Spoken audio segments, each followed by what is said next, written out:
I say, Communicative. yeah, just no communication with them, and it's very difficult when you don't Well, have the like right lender. again, you have to be very careful. You have to be really, really careful with the lenders out of town, Yeah, because there's a lot of lenders out of town that, and not even, I mean, it's not like they're like bad lenders. I mean, there's really, I don't think that there's really bad lenders. They just don't have the infrastructure to actually carry yeah, the the loan experience. itself. Yeah, And the biggest thing that's happening right now, because obviously, you know, what happens when rates go down is, or everybody wants to refinance. You want to take advantage of like saving money, especially in this environment right now where, you know, I mean, you have to be more careful because the economy, you again, there's a uncertainty that you don't know what's going to happen. yeah, So you want to have like, you want to save that extra 100 $200. So the lenders right now, they're overloaded. yeah. And what's happening is you have the big boys, you know, and I'm not going to say names, but you have the big banks, you have the um, big banks, big credit unions that they're like, oh yeah, they're taking everything that is coming, and then all of a sudden they're quoting 60, 90 days Yeah, to to close. close a loan. I mean, there's one big bank right now that is quoting on refinances 180 days. Well, That's yeah, 6 months to close a loan. So I want to, you know, I want to brag a little bit about my team. I mean, they've been amazingly, you know, we've been working really hard. We are, you know, it's busy because of the refinances. And I mean, a lot of people are still wanting to take advantage of the low interest rate. So, but we're closing still 30 days. I mean, we're meeting every closing date. It is a team effort. yeah, I mean, that's you have for to sure. work with the realtor, Hmm. you know, to give us all the documentation that we need, the client to give us all the documentation that we need, and then we're working extra hours and overtime. You know, I have underwriters working on Saturdays, Sundays, you know, but we're doing the job. Yeah. So again, it's a great time to buy. So I have a question. Do you need good credit to buy a home? And do I have to fix my credit before even looking to buy? Okay, so let's start a little bit about the home buying process. So, what do you need to know about how to go about buying a house? So, the first step, and that's a really great question. So, there's three things that lenders are going to look at when you're buying a house, and the first one is going to be credit. The second one is going to be your income, and the third one is going to be your assets. So, on the credit portion of it, let's start there. You A lot of people say, or a lot of people will tell you like, oh, I have great credit, or I have really, really bad credit. Well, what is great credit and what is bad credit? Because the regular or the common consumer, they really don't know exactly how we look at credit. Okay, so when somebody thinks that you have to have an 800 credit score to actually buy a house, for a lender, maybe what we're looking for is a 640. So the right answer to that is no, you don't have to have perfect credit to buy a house. But my recommendation, and you definitely don't want to say I'm going to fix it before I go and apply, because you really are not 100% qualified to actually know how you're going to fix it. So a lot of times people sit down in their houses and they're like, oh my God, I'm going to pay all my debt and then I'm going to go and apply for a house. Well, unfortunately, if you go and pay all your debt, your credit is more likely going to go down instead of like actually getting fixed. So you just like put yourself in a different position where you might still not qualify because you didn't do it the right thing. So my recommendation to that would be to just the first step is to go and find a lender and apply for a mortgage loan. The first thing that they're gonna do is they're gonna pull your credit. So it is a hard pull. So we're gonna look at three credit reports. We're gonna not three credit reports. I'm sorry, three credit bureaus. So we're gonna pull Experian, TransUnion, and Equifax. We're gonna see what are the credit scores on the three of them. We're gonna pick the middle one. We're not gonna pick the higher one. We're not gonna pick the lower one. We're gonna pick the middle one. We're gonna be looking at, you know, if you have any collections. We're gonna be looking at late payments. I can tell you. One of the biggest things right now is like if you have late payments in the last 12 months, you're probably not gonna be able to buy a house until your last late 30-day payment was 12 months ago. So those are the things that, some of the things that we look into. We want to see, that you have established credit. I always like to talk credit like the report cards. It's kind of like just your report card of how do you manage your credit cards, how responsible are you on actually paying your things every month. So that's what a lender is going to look at. Just want to make sure that you can pay back the loan when you Right. take the loan out. So don't go about it by like, oh, let me pay all my debt, or oh, I'm never going to qualify because, I don't think I have good credit.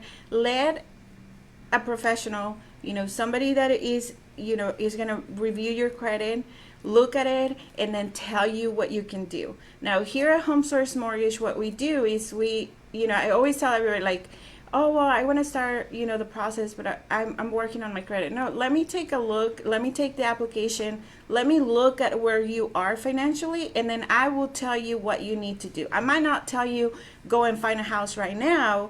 I might tell you, it's going to take you probably like 6 months to buy a house, but I'm going to tell you what you're going to do on those 6 months so that we can get you where you need to be.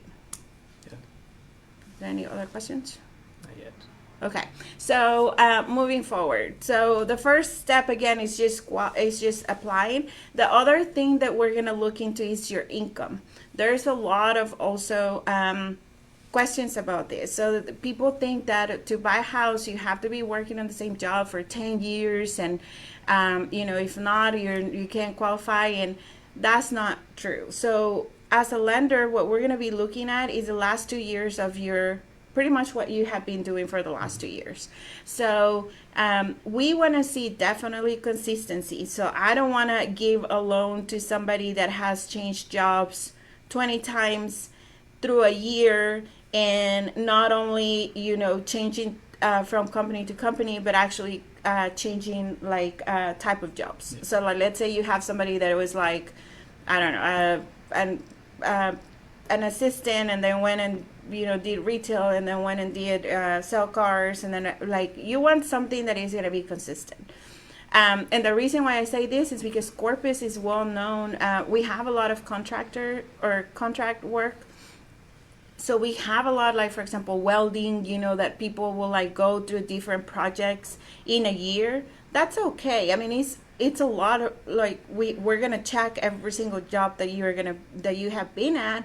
But if you have consistency and you have work, then you'll be good. Like same line of job. Yes, same line of business. So we're looking for 2 years of what you have been doing. We're gonna, verify employment for 2 years if you're W-2. If you're 1099, and 1099 means you're self-employed. So let's say you have your own business, we're gonna want to see 2 years of the self-employment. Like, we're gonna want to see 2 years of income tax returns to verify how much you're making. School, teachers, for example, I get a lot of people that come in and like, well, I can't buy a house because I just graduated, and I'm a school teacher, but I just started teaching this year. Well, I can tell you for a fact that if you have been in school for 4 years to become a teacher, and then you become a teacher, you can actually buy a house. I mean, that 4 years that you were in school, that qualifies as your 2-year history that you were doing, and then we will count your income as a teacher. So that qualifies for teachers, dental assistants, even doctors, engineers. I mean, if you went to school for a particular thing and then that's the job that you're doing, you definitely qualify to for on the employment side of it. Me personally, I try to qualify my customers with just their base pay. I don't like to really like go into like, oh, well, how much overtime? Let's push the limit and lend you more money. Why? Because again, we wanna lend responsible. So when you have out there people that are actually qualifying people based on overtime, well, let me tell you, overtime is not guaranteed. So what happens is I'm actually putting you out there to make you have a higher payment based on the fact that maybe you will or will not work all that overtime, and if you don't, you're going to be in a hassle. So we're going to really look at all your income information and make sure that we're accounting for the right amounts and we're actually putting you on a house that you really can afford. You shouldn't be buying something that you feel uncomfortable, or like the payment is going to be too high, because then all that's going to happen with that is at the end of the day you're not even going to enjoy your house. Maybe house poor. Yeah. Do you have any other questions about employment? No, not right now. Okay, so employment, so credit and employment are the two things that we're gonna look at. The third thing that we're gonna look at is gonna be your assets. So it's very important that, and especially it brings me to what we're living right now through. Like there's a lot of people that have been laid off, or they have leave of absences, and unfortunately, people everybody, I think we all have been in that position that where, you're pretty much like, you don't have money on the bank saved. You're pretty much really depending on that paycheck that is coming next. And then all of a sudden you found yourself in a situation where you're like, crap, like currently I'm not going to get a check. So the question with that, if you're temporarily laid off, could that affect closing if you're currently in contract? It definitely could. So it depends on, it really depends on the type of job and what are the circumstances of your, how long is it going to be? How are they calling it? Like, are you in unemployment or, so it's case by case. we really, you really need to call your lender and let them know what's happening, and then see every lender is taking care of that in a different way. So I don't know what other people are doing. I can tell you that we have had that situation, and we have handled it in different ways. Like, you look for alternatives. So we had one. I guess one of mine. We had. Well, yeah, and we had another one that actually I just closed yesterday, and this really sweet couple, and she's a dental hygienist. Mm-hmm. So then it was actually a refinance, and then she got laid off because obviously they're not, dentists are not working. And we were able to pull the loan through, keep her really awesome interest rate, and we did it just under the husband's, which then we were joking because I said, I now she doesn't have to go back to work because they qualify for the loan just with one income. So she was like, oh, great. So anyway, it can affect your closing, absolutely, because you do need the income to get the job. So to make the payment on the house. So you need to talk to your lender to see what is your situation in specifically. If you have a return date, maybe the employer can actually give you a letter saying this is just temporary until all this happens. So going back to the assets, what I was saying was, again, unfortunately, a lot of people, they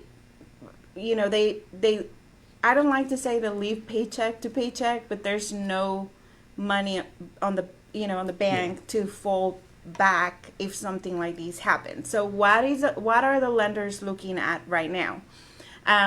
You can buy a house with as little as 3% down payment. Okay, so there's a lot of stories out there like, oh well, I need 20% down. The best one was, I had a customer that was going to actually refinance a house, and he was like, well, I don't have 20% down to do a conventional loan. And I'm like, you don't need 20% down to do a conventional loan. So we have two different type of loans that we carry. Okay, so it's the government loans and then the private investor loan, which is like the conventional and FHA and BA. The conventional loan, you can go as low as 3%. So let's use a an example for like 200,000. So on a $200,000 house, you need $6,000 on a conventional loan. Okay. On an FHA loan, you're going to need about 3.5%. So that's the minimum required down payment for an FHA loan. And then on a VA loan, which is the military people, you don't need any down payment. That's 100%. It's an 100% LTV on that loan. You don't have to put a down payment. Now, it's not okay for anybody, and I'm like completely against people saying there, oh, you can buy a house with pretty much zero money. There's down payment assistance programs, blah, blah, blah, blah, blah. Yes, you can. There are down payment assistance that, is going to help you pay the down payment. Sellers out there help with closing costs, because then there's closing costs too. However, you still need to have money in the bank. Like, there's still going to be expenses that you are going to have to pay. So what we're looking for is that you have, your down payment in the bank. And the rule of thumb, and I'm going to say this, and doesn't mean that it has to happen. This is just kind of like on my unicorn, world, what I would like to see everybody to have. It's at least 2 months of your house payment. So again, on a $200,000 house, you're probably going to be looking at a payment of about $1,500, let's say, and that's principal, interest, tax, and insurance. This is a raw estimate. Like, I don't even have my computer out or anything, so don't call me tomorrow and say I want to buy a $200,000 house, and you told me for sure it's going to need $1,500. I know that's going to happen. So more or less, so let's say the estimate is $1,500. So you should have to feel or to know that you're financially stable, you should have about $3,000 in the bank, whether it's through a 401k, a savings account, just something that that if another freaking virus hit us later on and you're going to be unemployed for 2 months, guess what? You're not going to lose your house because you're going to have that money on the bank. So we look at, again, 401ks, checking accounts, savings accounts. We don't want to see money under the mattress. Mortgages does not do well with cash money. I don't want to know where it's coming from. I don't want to know like how you got it, and it could have been, you sold something. I mean, you really just have to remember when you are in a mortgage transaction, you have to actually account for every single penny that you have on the bank. We're going to scrutinize that bank statement, go and see, I don't want to see, I'm not looking to see where are you shopping or, what are you buying or anything, but I want to see, money that is coming in, where is it coming in from? Why? Because unfortunately, throughout the years, there has been instances where realtors will give money to the buyers to buy the houses. Lenders will give money to the buyer to buy the houses. Sellers will do the same thing just to make the transaction happen. So that's where, people got more like, okay, we don't want to do that. We need to make sure that the money is the customer's money.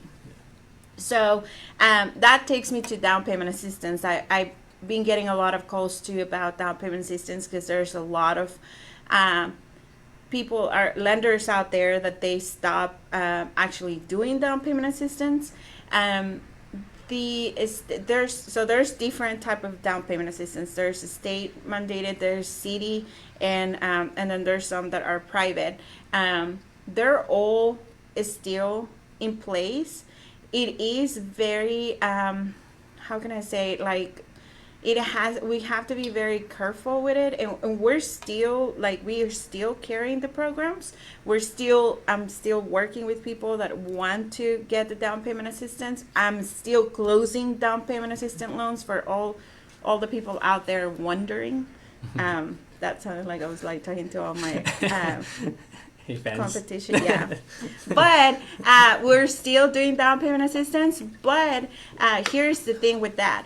We have to know, and this is literally, if I have a customer come in and say, well, I really want down payment assistance, and we qualify them, I look to qualify them also without the down payment assistance, because what's going to happen is, if for whatever reason, with all this virus stuff and everything, the state can actually say, you know what, up to this day, there's no more down payment assistance. And if you're in the middle of the transaction and that lender that you were working with did not lock that loan through the down payment assistance, you're going to be pretty much doomed, because you're not going to be able to close that loan with the down payment assistance. So yes, the program is still alive. They haven't made any changes. There have been some adjustments with the credit scores. Like for example, the SEF program, it used to be that you could go like down to like 620, and now, you know, they're saying like now we're gonna move everything to like 640 or 660.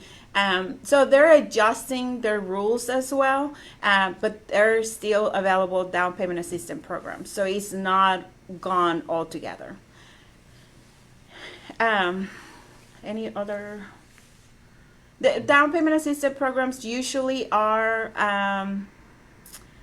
based on, you know, the credit score and income limits. So you it's not always, not everybody qualifies, because obviously if you're making, I don't know, over $80,000, you should have savings to, you know, do the down payment. Yeah. You should not need a down payment assistance. So they put limits on your income. There's income guidelines that we have to follow for the down payment assistance. I like to, if you do have the down payment for a home, I always suggest using the down payment, because with the program, your interest rate is always higher than without it.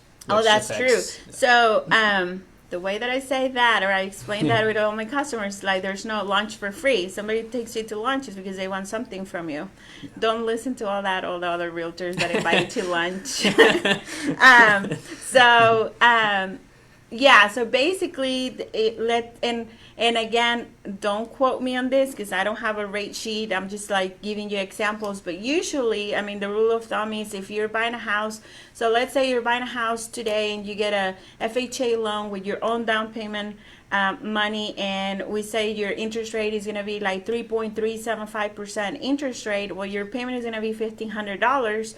And then you say, hey, Claudia, but what about down payment assistance? Oh, okay, Mr. Customer, you do qualify for down payment assistance. So now your interest rate is going to be 4.375 and your payment is $1,600. So am I discouraging you to get down payment assistance? No, because there's a lot of customers out there that wouldn't be able to buy a house if they didn't have the down payment assistance. I'm just saying, you know, don't go with the belief that it's free money, because it's definitely not free money. So again, it's very important, like, just to wrap everything around. So the real estate world, I mean, it's always a good time to buy a house, whether it's new construction, whether it's a used house, a townhome, a condo, you know, manufactured home. Whatever type of house is always a good investment to do. You know, you don't want to be paying rent and dropping all your money out the window. And, you know, if you do the math, like just do a simple math. How much are the rents right now? I'd say a 2-bedroom, 2-bath, probably about $1,300 a month. Okay, so $1,300 a month times 12, that's $15,600 that you're spending like in nothing, because that money is not going anywhere. I mean, it's, yes, you're paying for somewhere to live, but again, a $1,300 payment can probably get you into $160,000, $170,000 home. I mean, are there houses out there for that value? Yeah. So, it's, you know, it's something that everybody should think about, like buying a house. So the first step is go with a lender. Hopefully you choose Home Source Mortgage, and get pre-qualified so that you know where are you standing financially. And then we can just go, you know, from there. Like, we're going to walk you through the process, and we're going to tell you, you know, hey, right now, financially speaking, you're not ready, but we will get you ready to get you, you know, on the road to buy a house. So that's your first step on the process of buying a house. I mean, it's very important to go and get pre-qualified. Now, I know you always get this question: how low are your rates? I know it's. Hello, are my rates? I like how you respond to this. So the way that I always respond to it depends on the type of loan that you're doing. It depends on your credit score. It depends on your loan to value, and it depends on your debt to income. So it depends on a lot of things. I can't really, answer that question. I can tell you I've locked 15-year loans at 2.875. I've locked 3.1 30-year notes. It's just like all over the place. So I don't know. But I can tell you this, and this is something that you guys really, really need to pay attention to, because I know that there's a lot of people out there trying to like go and shop for like the cheaper rate, and then they're like going from one place to another one. Rates right now are like literally moving like over 20 times a day. Like rates are like, I've never seen rates going that crazy. So they're moving all the time. So what you really, I don't know. If anybody knows me, they know that I love shoes, and I've always said, are you gonna go and buy the cheap shoes and be hurting all day, or are you gonna maybe invest a little bit more and buy the good shoes and feel better? So don't go just with like the cheapest online person telling you I'll give you a 2.0% and da da da da, and then the next time that you call that lender, they never answer. Try to go and really do your homework. I mean, you can't just shop around per rate. Like I have a customer right now that he came and he was like, well, these people are quoting me this much, and I was like, okay, and I look at the estimate and I was like, I'll match it.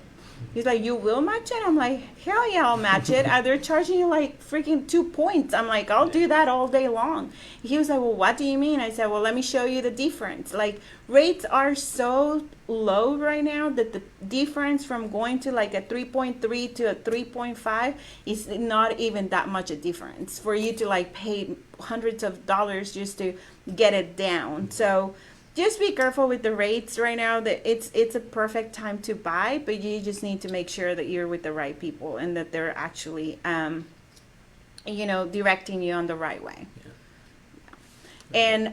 And again, I mean, with the virus, I know there's a lot of uncertainty and a lot of people not like wanting to take that like a step. But guys, it's not gonna stay here forever, knock on wood. So I mean, we're gonna come out of this, and if you even think right now, hey, you know what, this is not really a good time for me to buy, well, this is a good time for everybody to at least see where you are standing financially. I'm very well known for being very blunt when I talk. So if you want to just hear somebody tell you like, hey, you know what, you need to save money, then give me a call so I can look at your whole financial situation, and then I can tell you and point you out like, this is what you're doing not the right way. This is what we need to change, and this is what's going to get you to buy a house. Yeah. You have any other comments, Michael? I think another question they always ask, how much money do you need to start like looking at a house? Like you want to talk about like the inspections? Yeah, I think of course you need earnest money, which usually is about between $5,000 and $1,000. And earnest money is just good faith that you are going to purchase a property. And then from there, once we do find a house, we do inspections. I always recommend doing a home inspection, a plumbing, and a termite. And those three cost between $400 or $500 for inspections, but it's worth it. I always recommend it because we can't find something that's wrong with the house and ask us to either fix it or give us credit.